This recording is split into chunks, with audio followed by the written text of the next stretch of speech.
Welcome. Please subscribe, thumb up the video, share it to your social media. This is a fan theory for the show called From.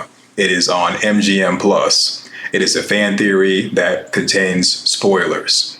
Viewer discretion is advised.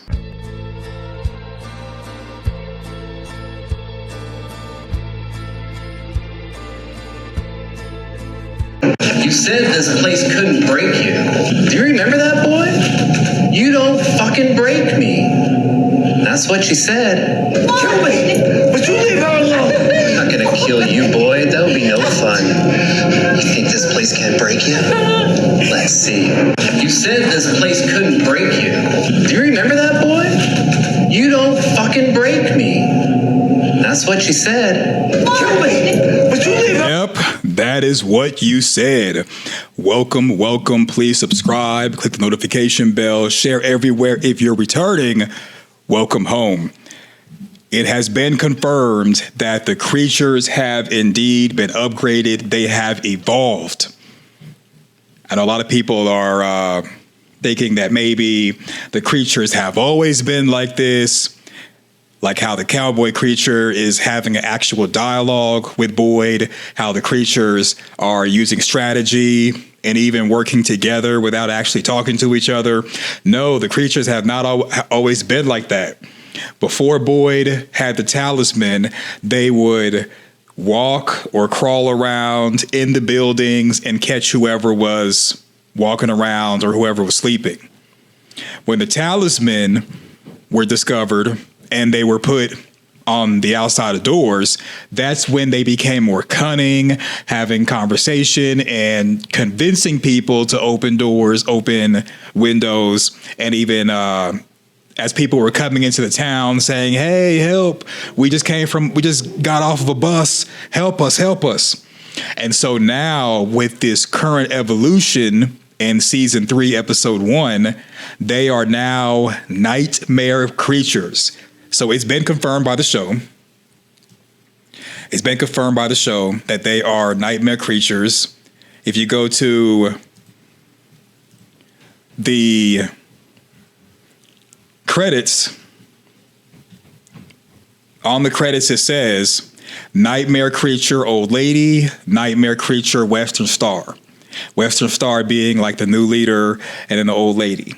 Everyone else, I believe, is a nightmare creature too. They've all been upgraded. And I believe, in my opinion, they've been upgraded due to Boyd putting the bile from the smiley creature onto the bullets and shooting them when they were outside the RV. So the worms from Martin went into Boyd. The worms had consumed something from Martin and consumed something from Boyd. Boyd put them in the smiley creature. Smiley creature became unalived. And then from the smiley creature came the cicadas. The cicadas went inside of Marielle, Randall, and Julie. Boyd smashed the music box. We don't know if the cicadas left those 3 people. We just know they were kind of like released from their trance. And it was not their physical bodies that were put into the area where Martin was. This was like their spirit or their souls that were on those chains in that chamber. So the chamber that Boyd went into had to have been a special place to hold special things or special people. So it's very much possible that even though Boyd physically was touching Martin, that may have not necessarily been Martin's soul, but Martin could have been as what I've been thinking is a 10th dimension person or entity similar to the boy in white. But Martin was trapped there because of those chains, and it is possible to physically hurt them the same way how the boy in white, when it was raining and the boy in white told Boyd and Sarah to go into the faraway tree, we could see the rain on the boy in white. So it's not like things cannot physically touch the boy in white. And even when the boy in white was walking in the town and telling Tabitha to come follow him, the other people that were around the boy in white were walking around him to avoid hitting him. And when he went into the cleaners, you could kind of see people dodging him as if they could see him and interact with him. So these are not like ghosts or figments of imagination. I believe that Abby, Father Katri, Martin are all 10th level beings that can go in and out of timelines, in and out of different strings of time and space. And that's what we're seeing. So when you think about it, okay, how do the creatures know everyone's name? I think the same way that the Father Katri's, that entity that has taken the form of Father Katri, the same way that he talks to Boyd, the same way that Abby talked to Boyd, the same way Abby talked to Martin, the same way the boy in white talks to everyone, is no different than how these 10th dimensional beings are talking to the creatures. And yes, nightmare creatures. And so the kimono woman has actually been credited as well. We're gonna check her out. So if you're new here, please subscribe, click the notification bell, share everywhere. If you are returning, welcome home. All right, so Scott says, next level stuff. Thank you greatly. Really liked the episode where you analyzed the voice on the radio and came up with it being Christopher. You hooked me on that one. Yeah, I still believe it's Christopher. And I believe that later on in season 3, or maybe season 4, we'll find out that the voice on the radio was Christopher. More to follow on that. All right, so we're going to take this down. And again, Nightmare Creature, season 1 and season 2, when describing the cast and the credits, they were just called Creature. Or they were just called Creature. They were sometimes even called Teen Creature. It was something Creature. This new label, Nightmare Creature, I think it shows that they have been upgraded. They have been upgraded. So they are brand spanking new. All right, so we're going to look at, I think her name is Xiuin Fu. Probably saying her name wrong, but SHUOXINFU from television show.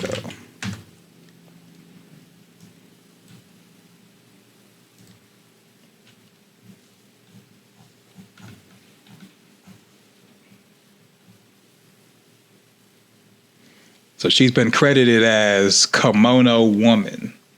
I want to find a picture of her because what this establishes is, and I still believe that it could be Fatima, but this is clearly a different actress altogether. And in my opinion, the reason why this is essential is because if they have a different actress, that means that this is a completely different character than who we're thinking it is. So it still could be Fatima in the future, perhaps, but they're not using Fatima in this design as the Kimono Woman, which is interesting. Okay, let's see.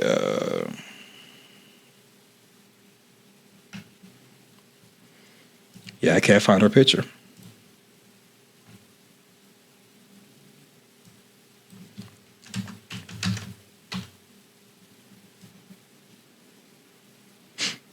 It's a Kimono woman.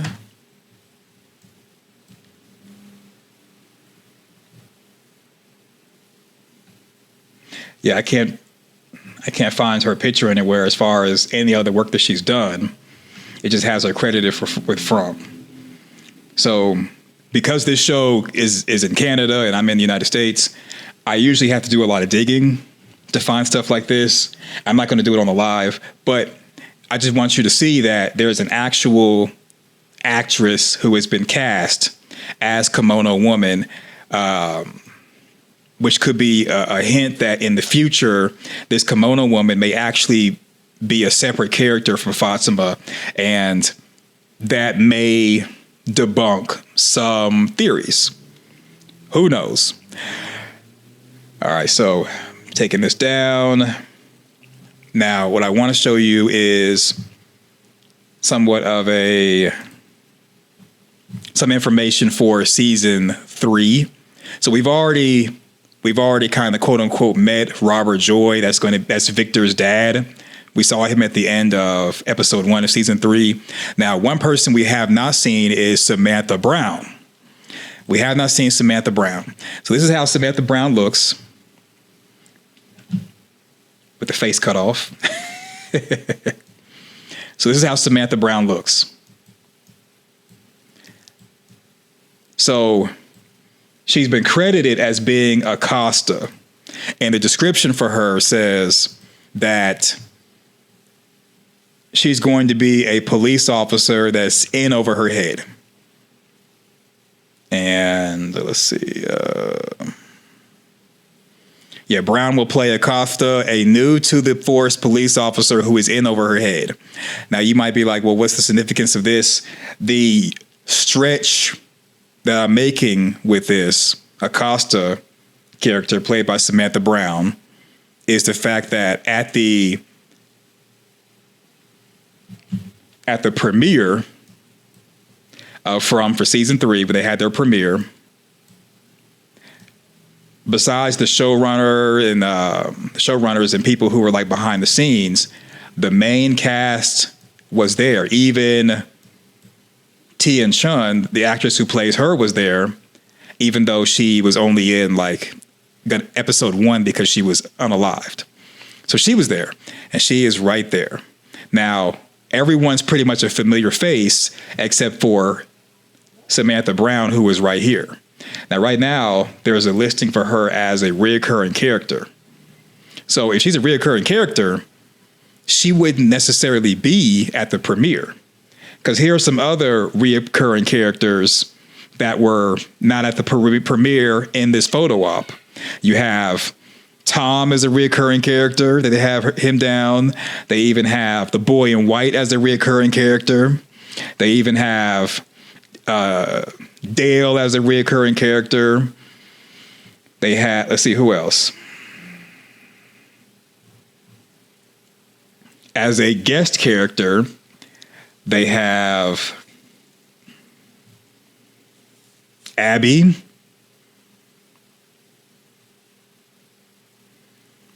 And Violet Cotree barely has screen time. They have him as a main character. So in my opinion, I think the reason why they have her as a recurring character, and they'll probably upgrade her to main cast later on in the season, I believe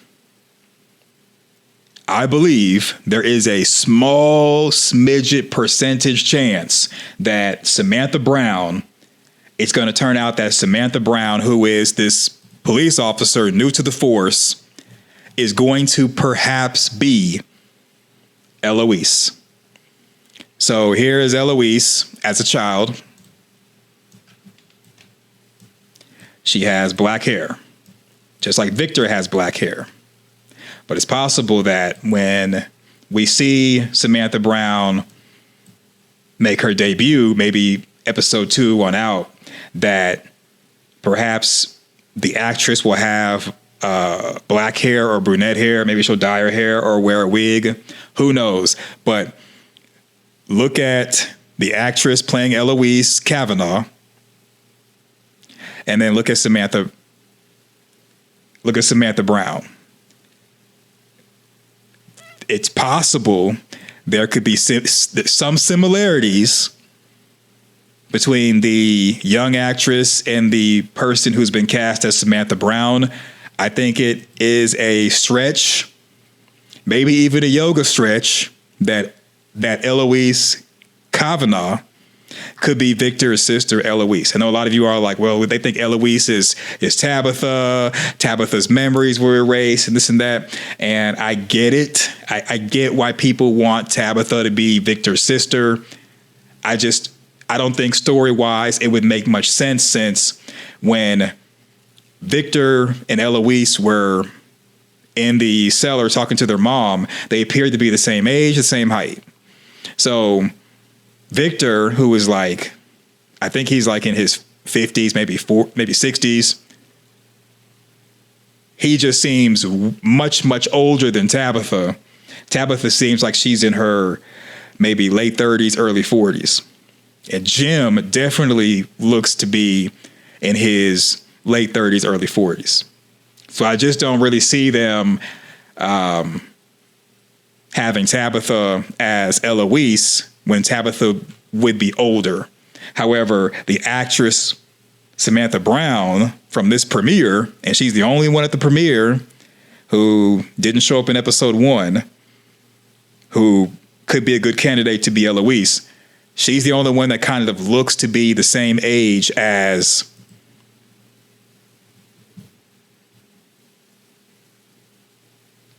Tabitha and Jim. Okay, so what do you think? You think I'm doing a yoga stretch here? I'm way off. I think it's very possible. I'm not going to hang my hat on the theory of her being Eloise. I don't think that it's Tabitha, and that's just me. Now, going back to the picture that I had, or the pictures. So Boyd asked Father Katri, or whatever this thing is, I think it's a 10th dimensional being. That's how Father Katri is able to kind of like teleport out of there. But if you look at the scene, he is interacting with the surroundings. He's actually sitting in a chair, laying on the desk. And in the past, you've seen him kind of like move stuff around and interact. So you can't say that he's a figment of Boyd's imagination. And you also can't say that he's like a ghost. I mean, it's possible. I just don't think it's probable. I believe that these 10th dimensional entities, what they want is for the people in Colony House and the town to leave the town and Colony House and go into the forest. I believe that Colony House and the town, that's kind of like the starting point of their quote unquote journey. And the reason why the soil is going bad, the reason why there's not many animals coming in anymore, the reason why the temperature is changing, the reason why the trees are moving, all of this is to encourage people who are in Colony House and the town to leave and go into the forest. Like the creatures coming at night every night, I believe it's a bunch of different forces that are trying to get the people to leave the starting line, get in the race, go in the forest, and venture out. Because to me, that's the reason why when Jim and Kenny went off into the forest, they went to the area that I believe was marked as someone's territory, where you had the living statues. And then also you had the three cabins. Based off the way those living statues appear to be, and the fact there's log cabins that obviously somebody built, why would someone go into the forest and build log cabins and live out there with the risk of the creatures coming all the time, unless being in the town was a negative thing, or they were by some force forced into the forest and made to go venture off? I mean, even Martin would have more than likely been in town somewhere before being captured. And I believe that Abby and Father Katri, since they've been unalived, they're not really there to help anyone. Here's what I think their purpose is, or what they're trying to do. I believe the boy in white, he is doing things to try to benefit the Colony House and people in town. I believe Father Katri and Abby are there to somewhat instigate a confrontation between the humans, the creatures, and the other evil things. Because the conversation that Father Katri had with Boyd was kind of like telling Boyd to be more heavy-handed with dealing with the town. And even Abby was telling Boyd, if you destroy the music box, it's going to make things harder. It's going to prolong their suffering. Well, when Boyd destroyed the music box, Marielle, Julie, and Randall were released from their trance. But Abby was trying to encourage Boyd not to destroy the music box. I believe the music box was kind of like a beacon to summon evil things. Because in season 2, when the music box was going off in the RV, all of the creatures, the regular creatures before they became nightmare creatures, they stood in the forest away from the RV. And when the music box was playing, and after it stopped, we heard like thumping underneath the RV, because the RV was like, just stationary. We heard thumping underneath the RV. I believe the thumping was like some type of evil thing that the music box had summoned. However, when Abby showed up, whatever the evil thing that was being summoned went away. So I don't think the music box really has anything to do with Abby or Father Katri. I think they're a separate thing. I believe they have the ability to go in and out of timelines, in and out of Fromville at will, just like the boy in white. And I believe that the whole purpose of Father Katri having these dialogue and chats with Boyd one-on-one, the reason why Abby was having the conversation with Boyd, the reason why Abby was talking to Martin, and the reason why Martin wanted Boyd to immediately take his life with the firearm and not free him is because, okay, this is going to be a really big theory. This right here is going to be I was thinking about waiting on this, but I'm not going to wait. So I believe that the whole purpose of Father Katri, Abby, Martin, everything that's going on, is to break Boyd and make him a bad guy. And hear me out. Think about it. When Season 1, Episode 1 happened, Frank didn't go to his family. His family was unalived. Father Katri, the human Father Katri, was trying to talk Boyd into putting Frank into the guillotine. Boyd didn't want to do it. Frank ended up volunteering to go in there because he wanted to be with his family and he felt guilty. And that's how the creatures got Frank. The next thing is it was found out that Sarah's the one that let the creatures in to take out Kenny's father and the woman that was caring for Kenny's father. Boyd found out that Sarah was alive, and Boyd did not want any harm to go to her because he wanted to quote unquote use her. Whereas based off of the rules and logic that Boyd set up to begin with, Sarah should be put into the guillotine as well, or the little structure for the creatures to get her. He didn't want to do that. She's still running around season 3, even though everyone hates her. I'm willing to bet that even with Tien Chen being unalive, Boyd is not going to immediately want to go seek revenge. I think he's going to have to be talked into it. I think that's what the mousetrap thing's about. He wants to trap the creatures versus taking their life.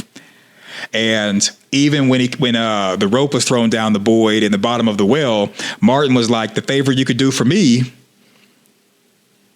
and you can help me by taking my life. And Boyd didn't want to do it. He wanted to free Martin. So all of if you just look at all the events that have happened in the series so far, it's almost like there's a push to get Boyd to be more, we'll just say, heavy-handed with sacrificing people and taking lives. Had Boyd have left Marielle, Randall, and Julie possessed by the cicadas, Tien Chen would still be alive. Because when Boyd had freed them and destroyed the music box and did what Abby said don't do, the first thing he did when he went outside was, you can't break me. The only way the creatures would know that he said that is if one of these 10th level or 10th dimensional beings like Father Katri told the creatures that he said that. I don't think it's anyone necessarily with a device that's spying on people. I know I said that before in the past. I don't think anyone is really spying on them. I believe these 10th dimensional beings can go in and out of the timeline, in and out of Fromville at will, and they're able to see everything that could happen, will happen, and is happening all at once. And they're meddling and doing things to create a certain path that they see. Like they can see if they do X, Y, Z, this will be the outcome as far as cause and effect. So because they can see cause and effect completely from start to finish in different possibilities, because they're 10th dimensional beings, they know, or let's say, for example, Father Katri knows that him having a conversation with Boyd is planting little seeds. I don't know if you've ever been in a fight at school, but sometimes you'll have people who you think are your friends. They'll come to you and they will say little things to instigate a fight between you and somebody else. And when you call them out on it, they'll be like, no, don't be mad at me, be mad at this other person. That's what they said to me. And I'm just telling you what they said. Because when Boyd asked Father Katri, what are you? I know that wasn't my wife, that wasn't Abby.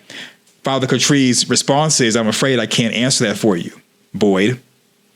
So if Father Katri cannot answer what he is to Boyd, and he's afraid he can't answer, usually when someone says, I'm afraid I can't do that for you, it's because there is some type of force, power, or authority that is saying to don't do it. So there's got to be someone higher on the food chain from Abby, the boy and wife, Father Katri. I believe they're all 10th dimensional beings. There's more than likely someone higher on the food chain that is telling them what to do and what not to do. You could say it's Christopher, but I believe Christopher is in the same boat, that maybe we're not hearing the actual Christopher on the radio that's a 10th dimensional being and communicating with them. Let me see. Do I have I got subscribers. Okay.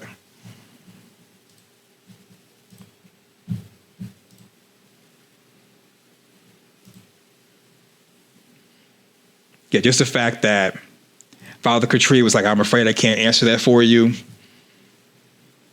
I believe that it's meant for Boyd to get that answer, but like in the future.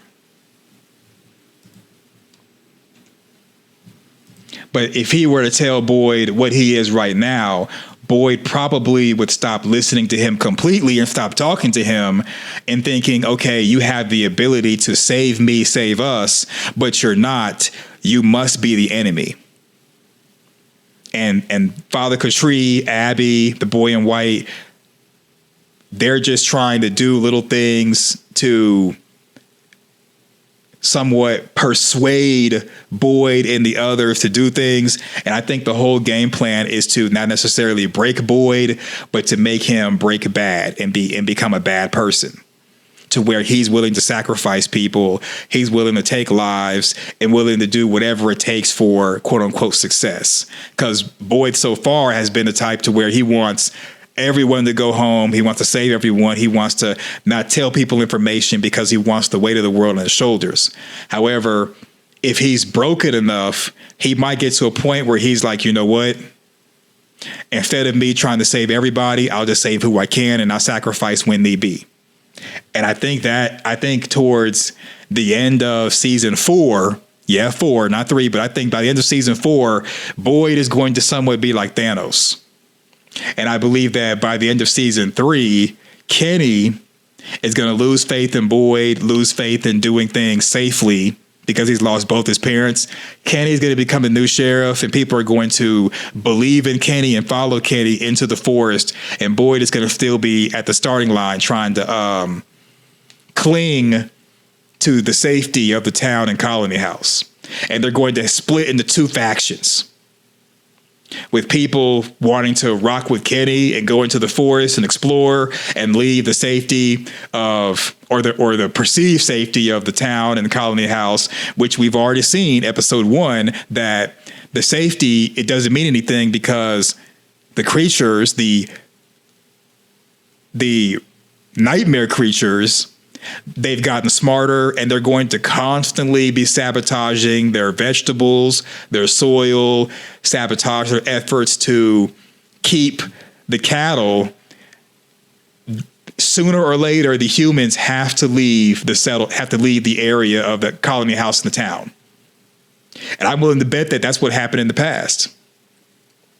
That in the past, everybody was out there on the street and not like hiding, because it got to a point where hiding served no purpose.